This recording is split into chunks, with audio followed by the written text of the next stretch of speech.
Hi friends, welcome to Kunjal commerce class. કાલ પેર્સનની ટૂંકી રીતના દાખલામાં છે આગળ વધીએ, પરંતુ આગળ વધતા પહેલા મિત્રો વિડીયોને લાઈક જરૂરથી કરજો, મિત્રો સાથે શેર પણ કરજો અને ચેનલને સબસ્ક્રાઇબ પણ કરજો.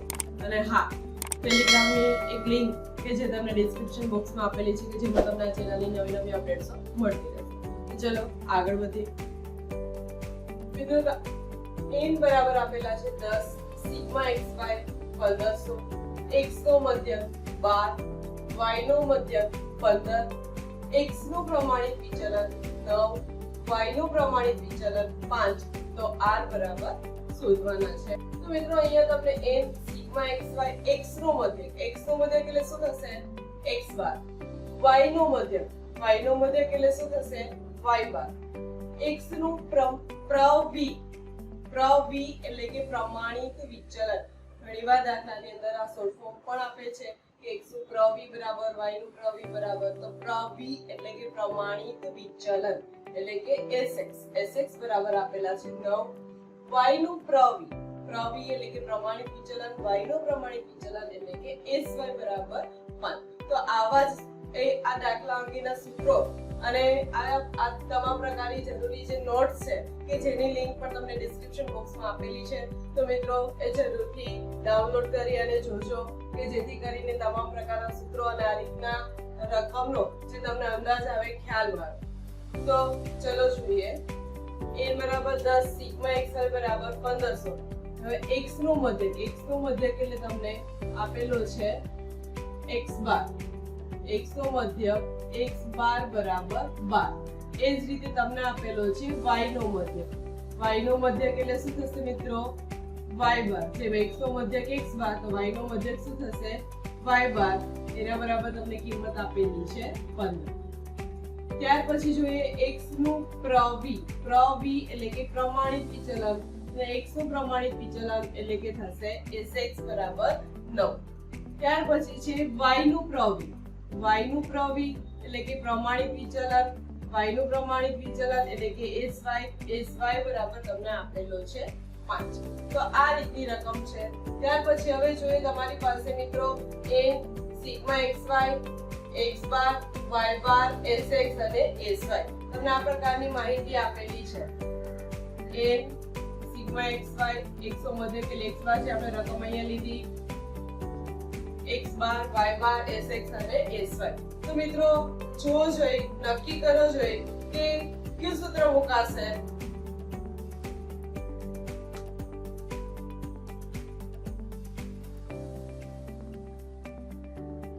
તો ચલો મિત્રો સૂત્રમાં કિંમત મૂકીએ. અહીંયા તમારે કોવેક્સ y શોધી અને ત્યાર પછી પણ કે કોવેક્સ sx અને sy તમને આપેલા છે.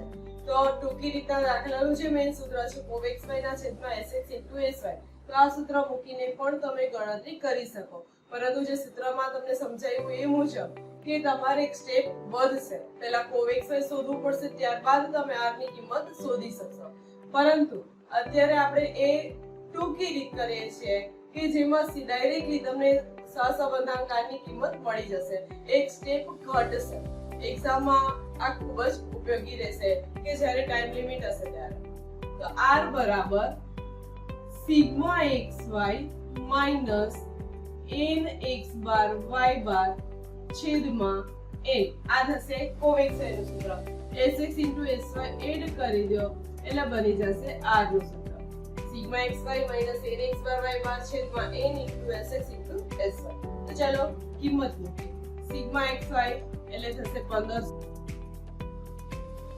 n તમને આપેલું છે 10, x બાર 12, y બાર 15 છેદમાં n એટલે કે 10, sx એટલે કે 9, sy આપેલ છે 5.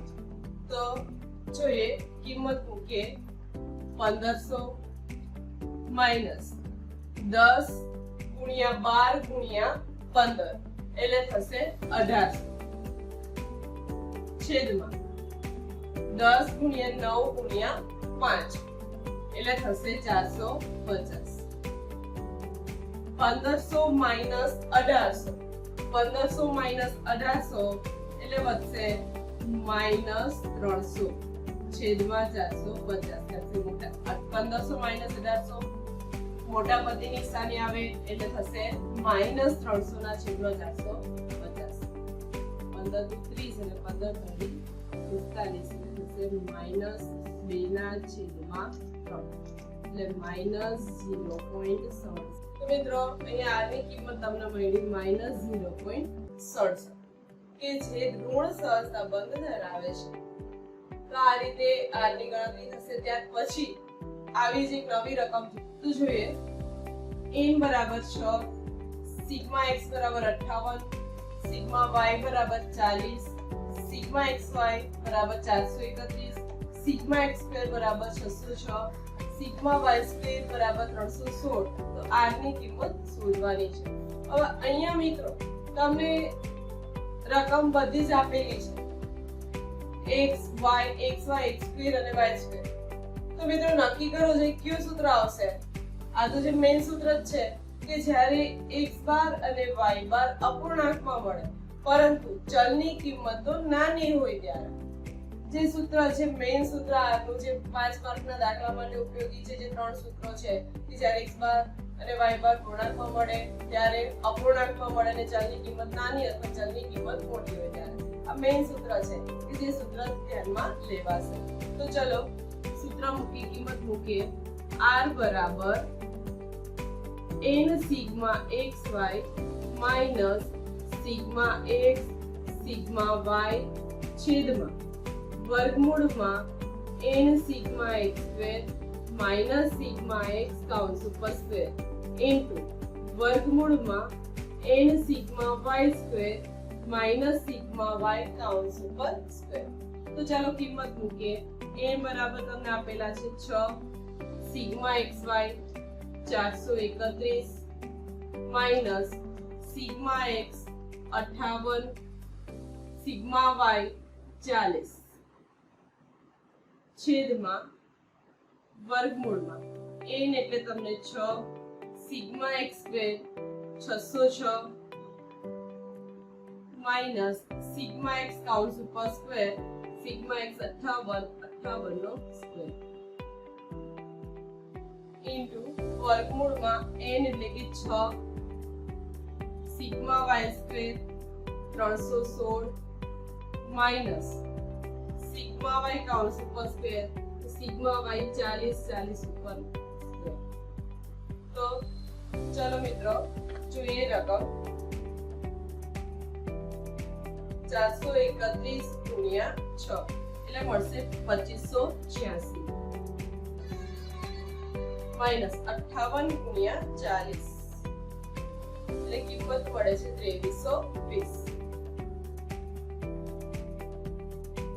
છેદ વર્ગમૂળ 6 ગુણ્યા 606 કિંમત મળશે 3636 માઈનસ 58 નો સ્ક્વેર 58 ગુણ્યા 58 અથવા 58 નો સ્ક્વેર 3364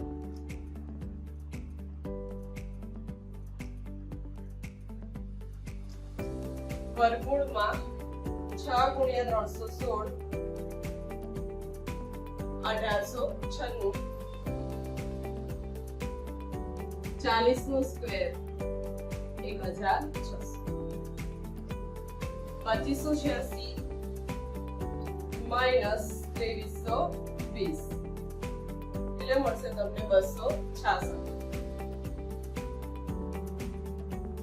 છેદમાં વર્ગમૂળમાં 3636 માઈનસ 3364 એટલે મળશે 272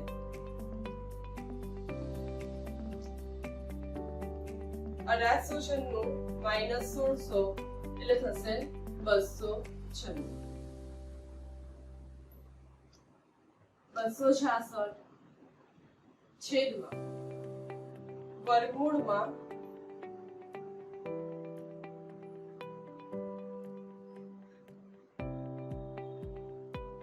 272 16.4924 16.4924 49 ગુણ્યા 296 નું વર્ગમૂળ 17.2046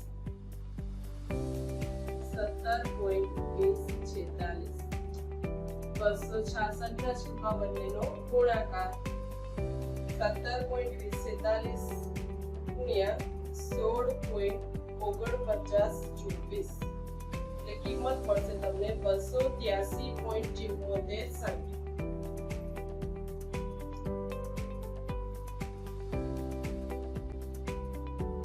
266 ના છેદમાં 283.74